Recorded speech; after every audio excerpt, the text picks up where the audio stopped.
naantay Christmas party, fellowship, kung 10 feelings sa ato mga wedding planners.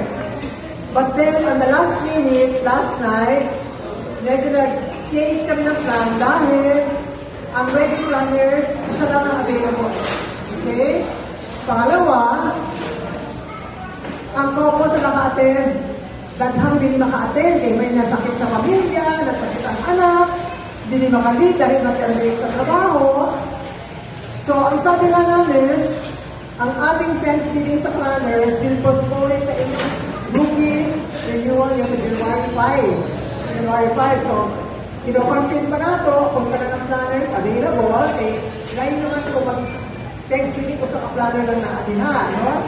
So, confirm kung nakasiratanan, pero magkita pa rin tayo. Whether nasa sila o wala, magkita tayo na may rookie tayo. But kung naka sila, kung sa ating rookie, ambitahan natin ang mga dinigit attend sa weekend at mga planners, but salo-salo merienda lang tayo, dinagigger. But for tonight, padayon ang ating celebration. So, nakaandam na ba yung inyong mga costume, sayaw, o kanta? Nakita ko kung nakapula na, no?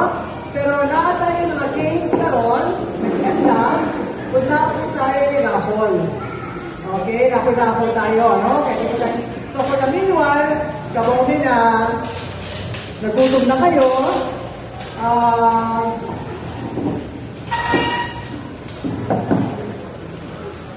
okay. So, before tayo mga hakol,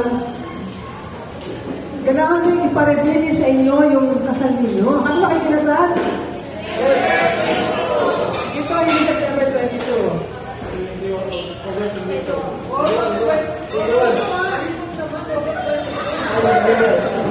Pero tanan, September 22. So, pareho tayo ng wedding anniversary. So, ganun naman tayo makikita yung mga kagandahan, kagwapuhan ninyo noon. Ha? Hindi makikita yung kagwapuhan at kagwapahan nyo noon. Go, go, go! Hindi ko tayo. Ha? Wala pang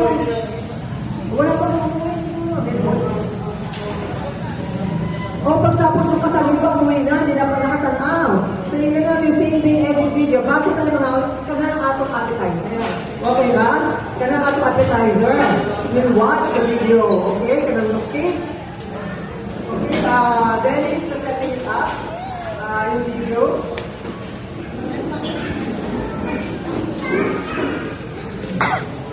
So, day tayo. Kasi sa tayo, January